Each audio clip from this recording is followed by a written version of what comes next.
అబ్దుల్ కలాం, మాజీ రాష్ట్రపతి, missile man of India.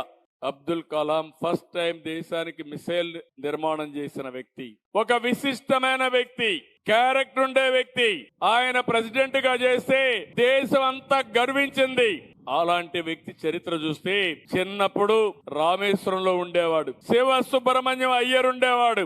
ఆ రోజుట్లో కొన్ని మూఢ నమ్మకాలు, ముస్లింలు బ్రాహ్మిన్స్ కలిసి భోంచేయకూడదు, కలిసి కూర్చోకూడదని. అలాంటి సమయంలో శివ సుబ్రహ్మణ్యం అయ్యర్ అబ్దుల్ కలాం ని దగ్గర చేర్చి గణిత శాస్త్రం అధ్యాపకులుగా అదే మారిగా ఆయనలో ఉండి స్కిల్స్ అన్ని చూసిన తర్వాత అబ్దుల్ కలాం ని ఎక్కడికక్కడ మెంటర్ చేశాడు, సూచనలు ఇచ్చాడు, గైడెన్స్ ఇచ్చాడు, ఒక శిష్యుడిగా ఆదరించాడు. దానితో ఎక్కడా లేని ధైర్యం వచ్చింది.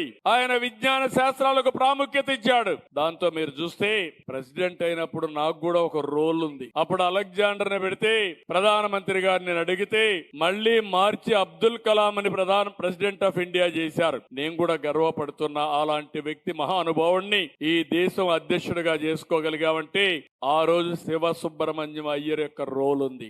ఇది నేను చెప్పడం కాదు. ఎవరైతే అబ్దుల్ కలామే ఒక పుస్తకం రాసి వింగ్స్ ఆఫ్ ఫైర్ లో చాలా స్పష్టంగా రాశాడు. ఆయన గొప్ప వ్యక్తి. ఆ గొప్ప వ్యక్తి కావడానికి దోహదం చేసిన వాళ్ళు కూడా ఉన్నారు.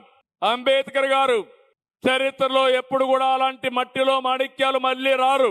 ఆ మేధావి వెనకాన కూడా సహాయం చేసిన వ్యక్తులున్నారు. అదే మరిగా స్వామి వివేకానందను మనం చూస్తే ఈ రోజు ఆయన జ్ఞాన బోధ ద్వారా ప్రపంచాన్ని మెప్పించాడంటే ఆయన వెనకాన రామకృష్ణ పరమహంస గారు ఉన్నారు. వివేకానందుడి యొక్క గణాల్ని అధ్యయనం చేసిన రామకృష్ణ పరమహంస ఆయనకు బోధనలు చేయడం, ఆధ్యాత్మిక విద్య నేర్పించడం, దీనివల్ల ఆయన ప్రపంచం మొత్తం వెళ్ళి ప్రపంచానికి ఒక సందేశం ఇచ్చి ప్రపంచమే మెచ్చిన నేతగా తయారయ్యాడంటే ఇది ఒక ఉదాహరణ.